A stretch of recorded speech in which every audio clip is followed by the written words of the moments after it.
नमस्कार।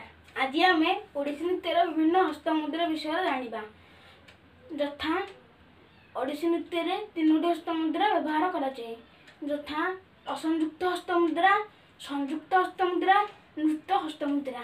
असंयुक्त हस्तमुद्रा 28 भाग विभक्त यथा पताक, त्रिपताक, अर्धपताक, कष्टरी मुख, मयूर, अर्धचंद्र, अराळ, शुकतुंड, मुष्ठी, शिखर, कपिथ, कटकामुख, सूची, चंद्रकला, पद्मपोष, सर्पशीर, मृगशीर्ष, सिंहमुख, कांगुड़, अलपद्म, चतुर, भ्रमर, हंसस्य, हंसपक्ष, स्वंदंश, मुकुड़, ताम्रचूड़, त्रिशूल।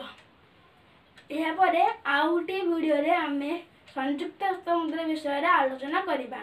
जदि आपनकु एही वीडियोटी भल लागे ताहले मोर चैनल को सब्सक्राइब करिवे, लाइक करिवे, शेयर करिवे। नमस्कार।